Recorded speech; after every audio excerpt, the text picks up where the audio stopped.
Existe um dado do Banco Central do Brasil, publicado em 2023, que deveria estar estampado na parede de toda a sala de aula deste país. Apenas 21% dos brasileiros adultos são considerados financeiramente alfabetizados.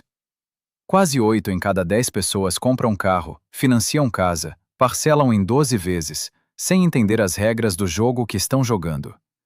E o mais perturbador não é o número, é a causa. Essas pessoas não são incapazes. Elas foram programadas. Programadas dentro da própria casa, pela própria família, com amor e boas intenções, para ter medo de dinheiro, vergonha de querer mais, e obediência cega a um modelo de vida que beneficia bancos, patrões e governo, mas nunca elas. Robert Kiyosaki escreveu um livro inteiro sobre essa programação. Ele chamou de A Mentalidade do Pai Pobre. E quando você entende o que ele quis dizer, você percebe que a sua infância inteira pode ter sido uma aula silenciosa de como permanecer pobre. Neste vídeo, eu vou abrir esse livro, traduzir cada conceito para a realidade brasileira de 2024 e te mostrar com exemplos práticos e cálculos reais em reais, como cada frase que você ouviu dos seus pais na infância programou o seu cérebro para fugir da riqueza, como se ela fosse perigosa. Você vai sair daqui com um arsenal de ideias que nenhuma escola jamais te deu. Se você acredita que educação financeira deveria ser ensinada em toda a escola do Brasil, deixe o seu like agora. Cada like empurra esse vídeo para mais uma pessoa que precisa ouvir isso. Se inscreve no canal, porque aqui a gente faz conteúdo para libertar gente, não para agradar banco. E comenta aqui embaixo a frase sobre dinheiro que você mais ouviu dos seus pais quando era criança. Eu quero ler cada uma delas, porque juntas, essas frases formam um retrato mais honesto da cultura financeira brasileira. Vamos abrir essa caixa preta. Uma pesquisa da Ambima, de 2023, revelou que 57% dos brasileiros aprenderam sobre dinheiro exclusivamente em casa. Apenas 7% tiveram educação financeira formal. Mais da metade do país aprendeu a lidar com dinheiro da mesma forma que aprendeu a rezar antes de dormir, por repetição, por imitação, sem questionamento. E o que era repetido? Frases. A gente não tem dinheiro para isso. Dinheiro não dá em árvore. Rico é tudo desonesto. Segundo o SPC Brasil, 67% dos inadimplentes afirmam que nunca tiveram orientação sobre como lidar com dinheiro. O Brasil carrega mais de 72 milhões de inadimplentes, com uma dívida média de quase R$ 5.000. E um estudo da Universidade de Cambridge descobriu que hábitos financeiros fundamentais se formam até os 7 anos de idade, antes da alfabetização completa. Pense no seguinte cenário. Uma criança de 8 anos pede um brinquedo numa loja. O pai olha o preço, R$ 120, e diz: "Isso é muito caro. A gente não pode." Preste atenção no que a criança ouviu. Ela não ouviu: "Nosso orçamento não tem espaço para essa compra." Ela ouviu: "A gente não pode." Pode é uma palavra de capacidade. A criança internalizou: "Nós somos incapazes." Multiplique essa cena por milhares de interações ao longo de 15 anos. Uma criança que ouve: "A gente não tem dinheiro para isso," 3 vezes por semana durante 10 anos, terá escutado essa frase mais de 1.500 vezes antes de completar 18 anos. O resultado é um adulto que, mesmo ganhando R$ 5.000 por mês, se sente incapaz diante do dinheiro. Não é falta de renda, é programação. Na neurociência, existe um conceito chamado mielinização. Quando um pensamento é repetido muitas vezes, o cérebro cria uma capa protetora ao redor daquele caminho neural, como se pavimentasse uma estrada de terra e a transformasse numa rodovia. Quanto mais você usa aquela estrada, mais automático o pensamento se torna. As frases dos seus pais sobre dinheiro se transformaram em rodovias neurais. Você não pensa, dinheiro é difícil. Você sente isso no corpo, automaticamente, porque a estrada já está pavimentada há décadas. Sandil Mullainathan, economista de Harvard e autor do livro Escassez, demonstrou em pesquisa que viver em ambiente de escassez financeira reduz o QI funcional em até 13 pontos. Isso é o equivalente a perder uma noite inteira de sono. A criança que cresce ouvindo que dinheiro é problema, que nunca tem o suficiente, que sempre falta, não está apenas aprendendo crenças. Está literalmente tendo sua capacidade cognitiva reduzida pelo estresse crônico da escassez. Isso não é opinião, é dado, é neurociência. Eu chamo isso de a regra do código-fonte. Antes de tomar qualquer decisão financeira importante, pare e pergunte a si mesmo: eu realmente penso isso? Ou meus pais pensavam isso? Se a resposta for: meus pais diziam isso, essa crença precisa ser auditada.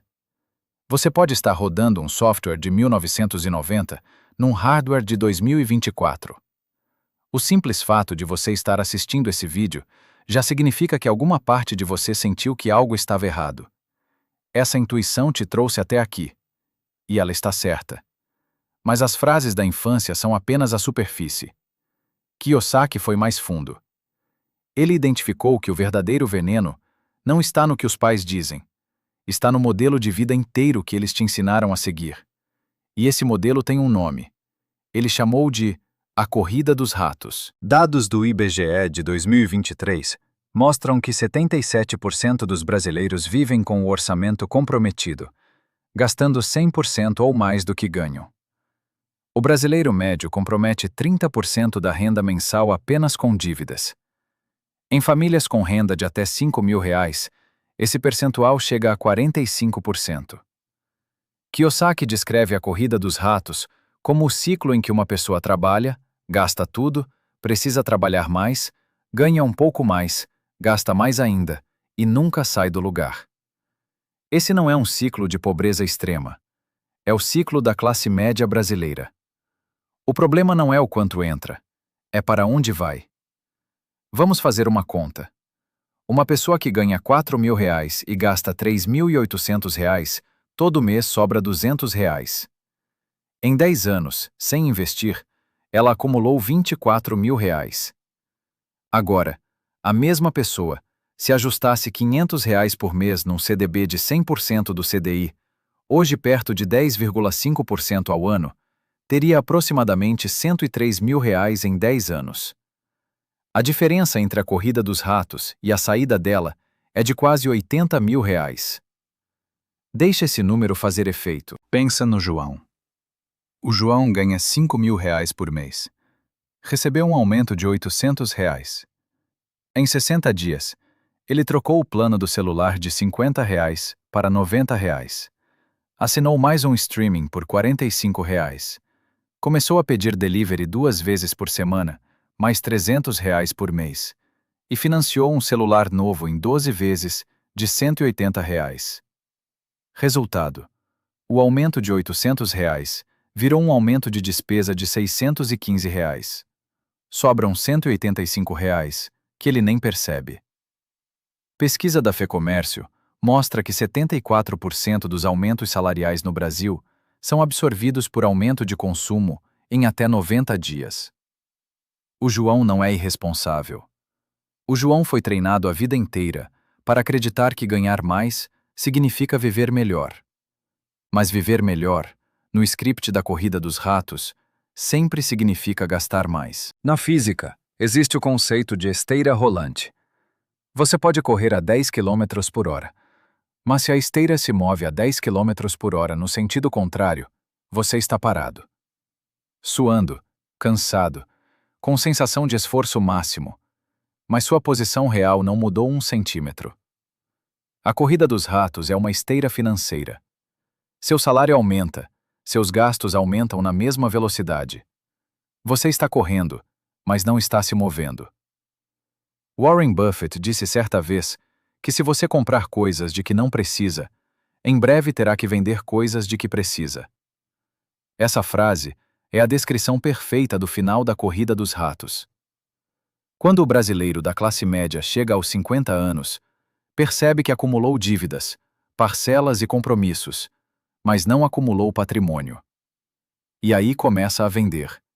O carro, a casa, a dignidade, o tempo. Eu chamo isso de a regra do aumento fantasma. Toda vez que você receber um aumento, promoção ou renda extra, finja que nada mudou por 90 dias. Viva exatamente como vivia antes. No dia 91, invista 70% do valor do aumento e permita-se usar 30%. Se o aumento foi de R$ 800, invista R$ 560 e use R$ 240. Esse truque simples quebra o ciclo da esteira. Se você se reconheceu na história do João, saiba que isso não é fraqueza, é o design do sistema. O sistema foi construído para que cada aumento de renda se converta em aumento de consumo. Você não falhou. O sistema funcionou exatamente como foi planejado. A diferença agora é que você está enxergando a engrenagem. Mas Kiyosaki não parou na corrida dos ratos. Ele fez uma pergunta que mudou a vida de milhões de pessoas. Se o pai pobre te ensina a trabalhar por dinheiro, o que exatamente o pai rico ensina?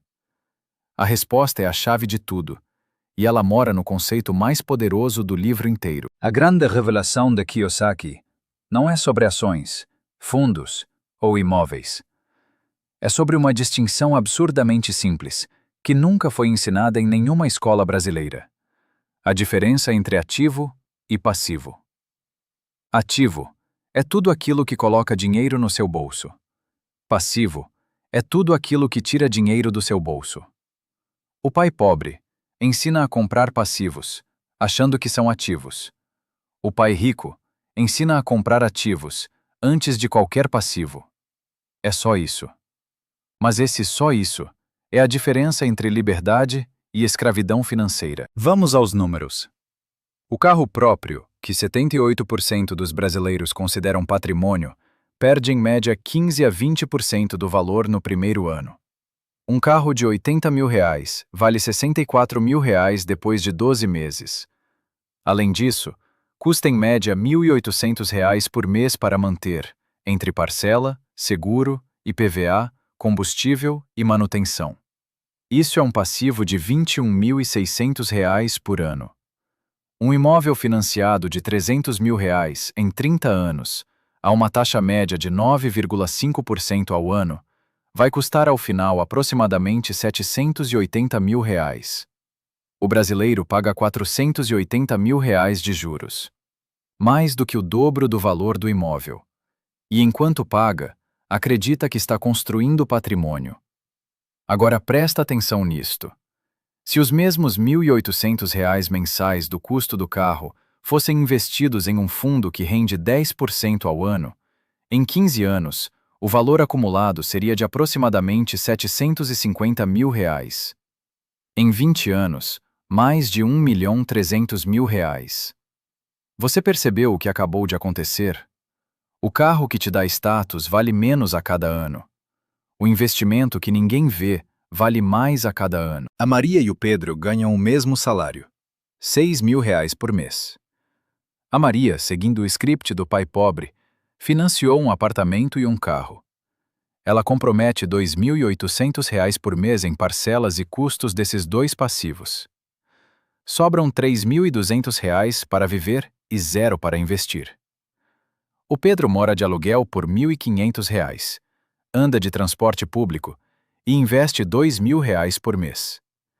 Em 10 anos, o Pedro tem R$ 420 mil investidos gerando renda passiva.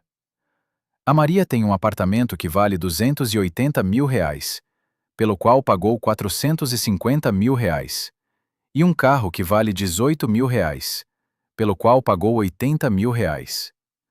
O Pedro comprou liberdade. A Maria comprou dívida e chamou de patrimônio. Na teoria dos jogos, existe um conceito chamado BATNA, a melhor alternativa caso uma negociação falhe. Quanto melhor a sua BATNA, mais poder você tem. Quando você possui ativos que geram renda, sua BATNA melhora drasticamente. Pode negociar salário, recusar uma proposta ruim, sair de um emprego que te adoece. Quando você só tem passivos, sua BATNA é zero. Você aceita o que vier, porque não pode se dar ao luxo de recusar. Benjamin Graham, mentor de Warren Buffett e pai do investimento em valor, escreveu que a essência da gestão financeira é a distância entre o que você ganha e o que você gasta, multiplicada pelo tempo. Kiyosaki simplificou isso para uma imagem. O dinheiro que sobra entre o que entra e o que sai, ou vai para ativos que trabalham por você, ou vai para passivos que trabalham contra você. Não existe meio-termo. Eu chamo isso de o teste da meia-noite. Antes de qualquer compra acima de R$ 500, faça esta pergunta. Se eu acordar amanhã às 3 da manhã, esse item vai estar colocando dinheiro no meu bolso ou tirando? Se a resposta for tirando, é um passivo. Pode até ser necessário, mas nunca chame de investimento. Essa distinção entre ativos e passivos é tão simples que dói. E o fato de você nunca ter ouvido isso em 12 anos de escola é a maior prova de que o sistema não foi feito para te enriquecer. Foi feito para te manter pagando. Agora, você pode estar pensando, tá, entendi a teoria, mas como eu coloco isso em prática ganhando R$ 3.000, R$ 4.000 por mês no Brasil? Kiyosaki tem uma resposta para isso também. E ela começa com a destruição de uma das maiores mentiras que você já ouviu dos seus pais. De todas as frases que o pai pobre repete, a mais perigosa é esta: estude bastante para conseguir um bom emprego. Kiyosaki argumenta que essa frase é uma sentença disfarçada de conselho. Ela programa a criança para vender a única coisa que ela tem, o tempo, em troca de um salário que será imediatamente consumido por impostos, dívidas e passivos. O pai rico ensina o oposto. Estude para entender como o dinheiro funciona e faça o dinheiro trabalhar para você. No Brasil, essa distinção é ainda mais brutal, por causa da carga tributária sobre o trabalhador CLT. Na ponta do lápis. Um trabalhador CLT que ganha R$ 5.000 brutos recebe cerca de R$ 4.000 líquidos depois de INSS e imposto de renda. Mas o custo real dele para a empresa é de aproximadamente R$ 7.500, com FGTS, 13º, férias e encargos. Ou seja, de cada R$ 7.500 que o trabalho dele gera, ele leva para casa R$ 4.000. Pouco mais de 53 centavos de cada real que ele produz. O brasileiro trabalha em média 149 dias por ano apenas para pagar impostos, segundo o IBPT. De janeiro até o final de maio, todo o seu salário vai integralmente para o governo. E a estabilidade desse emprego?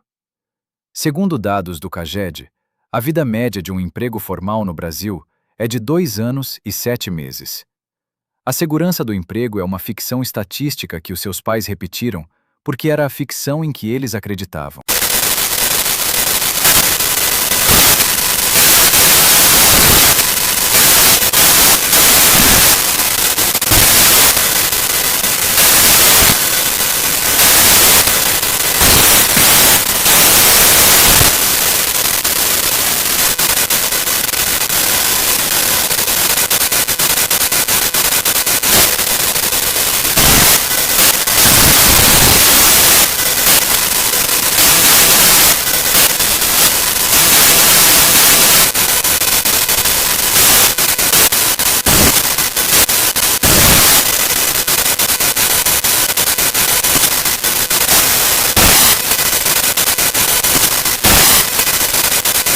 Na estratégia militar, existe uma diferença crucial entre o soldado na linha de frente, arriscando a vida a cada segundo, e o general que comanda de uma sala segura, movendo peças no tabuleiro.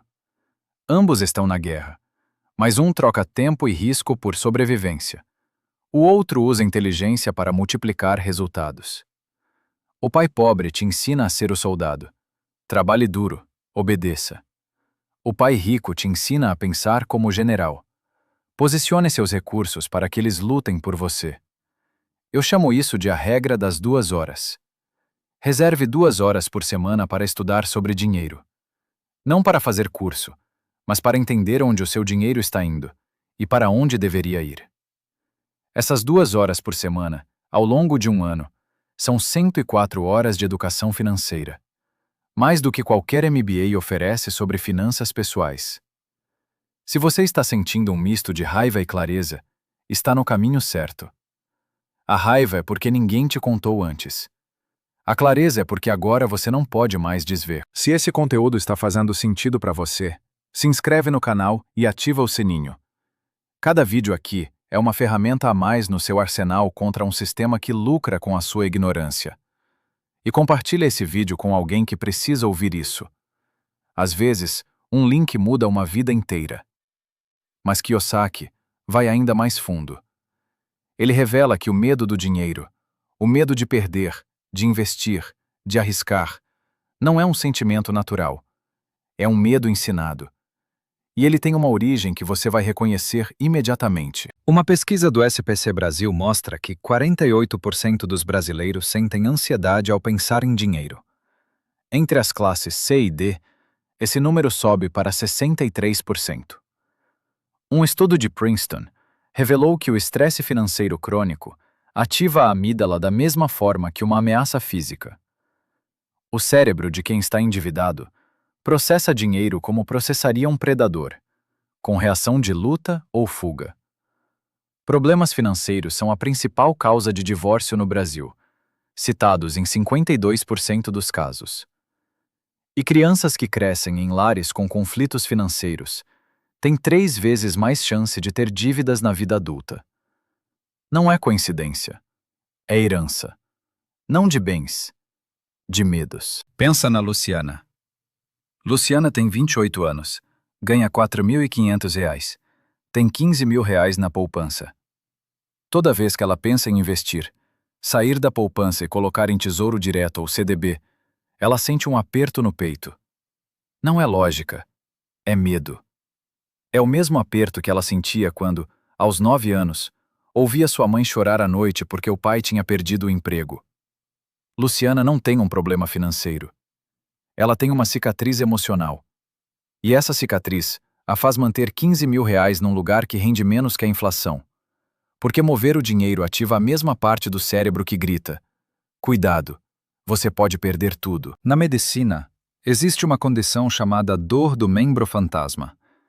Quando alguém perde um braço ou uma perna, o cérebro continua enviando sinais de dor para o membro que já não existe. O medo financeiro herdado funciona da mesma forma. A situação de escassez dos seus pais já não é a sua realidade. Você tem um emprego, uma renda, uma capacidade. Mas o cérebro continua enviando sinais de dor baseados numa realidade que já não existe. É uma dor fantasma. E o primeiro passo para curá-la é reconhecer que ela vem do passado, não do presente. Eu chamo isso de a regra do termômetro emocional. Antes de tomar qualquer decisão financeira, investir, comprar, poupar, sacar, meça a sua emoção de 0 a 10. Se a ansiedade estiver acima de 7, não tome a decisão agora. Espere 48 horas. Se depois de 48 horas, o medo continuar igual, ele provavelmente é herdado, não racional. Decisões financeiras tomadas com medo acima de 7 são quase sempre decisões do pai pobre dentro de você, não suas. Se você se identificou com a Luciana, não há do que se envergonhar. A maioria esmagadora dos brasileiros está no mesmo barco. A diferença é que você agora sabe o nome do que sente. E quando você nomeia o monstro, ele começa a encolher. Kiyosaki não termina o livro apontando problemas. Ele termina com uma proposta radical. É possível reprogramar tudo isso. É possível instalar um novo código-fonte. E o mais surpreendente é que o método é mais simples do que qualquer um imagina. Vamos colocar na calculadora. R$ 200 por mês, investidos a 10% ao ano, que é o CDI atual, em 5 anos, dá R$ 15.600. Em 10 anos, R$ 41.300. Em 20 anos, R$ 153.000. Em 30 anos, R$ 452.000. A diferença entre R$ 15.600 e R$ 452.000 não é valor alto. É tempo e consistência. É persistência. Agora com R$ 500 por mês no mesmo cenário, em 10 anos, R$ 103.000. Em 20 anos, R$ 382.000. Em 30 anos, mais de R$ 1.130.000. Releia esse último número. Meio salário mínimo por mês pode gerar mais de R$ 1 milhão. E o Tesouro Direto permite investimentos a partir de R$ 30. O custo de entrada para começar a construir ativos no Brasil é menor do que o preço de um lanche no iFood. Pensa no Ricardo. Ricardo tem 30 anos, ganha R$ 3.800 e sempre achou que investir era coisa de rico. Depois de entender o que Kiyosaki ensina, ele abriu uma conta numa corretora digital em 10 minutos, pelo celular, sem pagar nada. Aplicou R$ 100 no Tesouro Selic. No mês seguinte, R$ 150. No terceiro, R$ 200. Um ano depois, ele tem R$ 2.400 investidos e vê R$ 15 em rendimentos aparecerem sem ele fazer nada. Parece pouco? É o começo. É a semente. O Ricardo não ficou rico em um ano, mas pela primeira vez, ele está correndo na direção certa. Na astrofísica, 90% do combustível de um foguete é gasto apenas na decolagem. Os primeiros quilômetros são os mais caros, os mais difíceis. Mas uma vez que o foguete vence a gravidade e entra em órbita, precisa de pouquíssima energia para continuar se movendo. Com dinheiro, a lógica é idêntica. Os primeiros R$ 10 mil são os mais difíceis.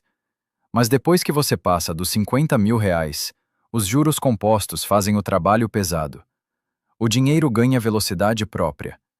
Charlie Munger, sócio de Warren Buffett, tinha uma frase sobre isso.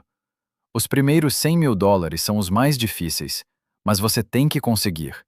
Porque depois disso, o dinheiro faz o trabalho por você. Eu chamo isso de a regra do 1% semanal. Não tente mudar tudo de uma vez. A cada semana, mude 1% do seu comportamento financeiro. Na primeira semana, anote todos os gastos. Na segunda, cancele uma assinatura que você não usa. Na terceira, pesquise o que é Tesouro Direto. Na quarta, abra a conta. Na 10ª semana, faça o primeiro investimento. Em um ano, você terá feito 52 micromudanças. O resultado acumulado é irreconhecível.